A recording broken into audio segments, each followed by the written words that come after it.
We're in this camera, right? 3. It's the Thom Hartmann University Book Club. Today we're reading from Minority Leader, How to Lead from the Outside and Make Real Change by Stacey Abrams.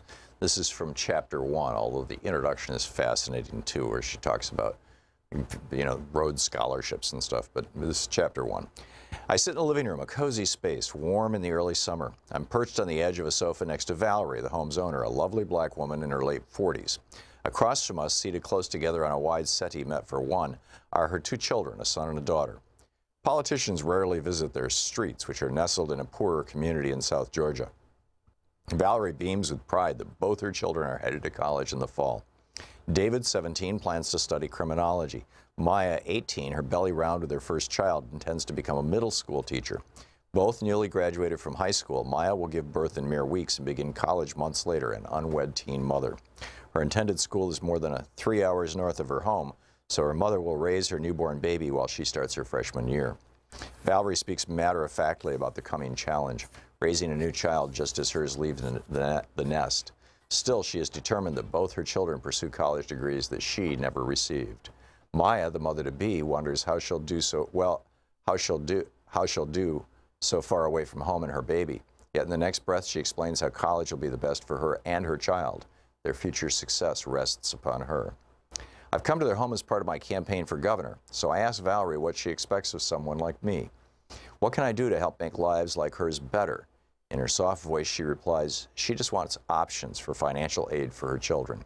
They will succeed, she says, if they can afford to stay in school.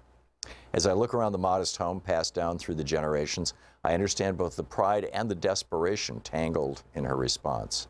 She got them through and has given them the tools to carve out better lives for themselves. We chat more about the worries she's lived with all those years, our discussion turning to the crime and poverty in their neighborhood. Then I ask Valerie what she wants. At first, all I get in response is a quizzical look to suggest I need to reconsider my bid for higher office. Or that suggests. I repeat, what do you want for you? What secret dream do you have for yourself? Her confused expression turns to one of surprise. I don't know, she tells me. I've been a cashier at the Piggly Wiggly for 20 years. You must want something, I probe, something you'd like to do for you? A daycare, she admits quietly. I'd like to start a daycare center for unwed mothers like my daughter, so more girls can finish school and pursue their dreams.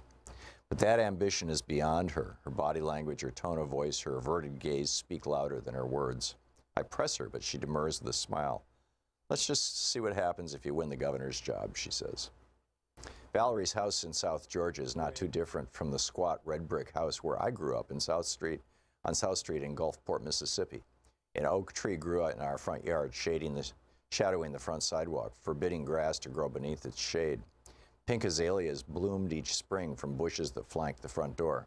Our rented house and the other set close by teemed with children, all black, all working class. We played in our postage-stamped yards, make believing the fantastical, superhero exploits, cops and robbers. As we got older, we'd talk about moving to New Orleans or living in one of the mansions along the beachfront that lay less than 5 miles away, across the railroad tracks that ran in between our neighborhood and the more wealthy environs. We dreamed of more, while our parents' lives centered around survival and making it from paycheck to paycheck. Instinctively, we understood that more had to be possible, even if we didn't know what to do to get there. These imaginings, these desires, are the roots of ambition. As adults, like Valerie, we tend to edit our desires until they fit our construction of who we're supposed to become. In such a world, I wouldn't dare dream of running for higher office, for mayor or governor or president. At least for now, Valerie sees herself retiring in 20 more years from Piggly Wiggly as a cashier, rather than as a small business owner who helps the community raise its children. From our brief meeting, I could see she had the fire, albeit of a low burn, of a minority leader.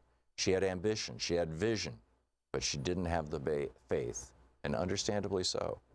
Whether we come from working-class neighborhoods or grow up comfortably middle class, minorities rarely come of age explicitly thinking about what we want and how to get it. People already in power almost never have to think about whether they belong in the room, much less if they would be listened to once outside. These men, and they are usually men and typically white, do not have to grapple with low expectations based on gender or race or class.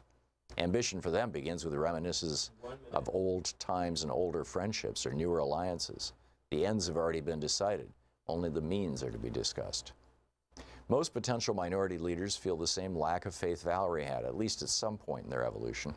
We may not know how to get the first job, let alone make it to the big chair.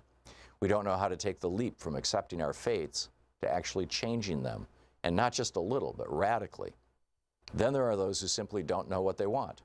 The drive to achieve burns inside, often without a clear target. We want to be something, but what that is remains hazy. Often we cannot articulate our goals because they lie just beyond the reach of who we're supposed to be.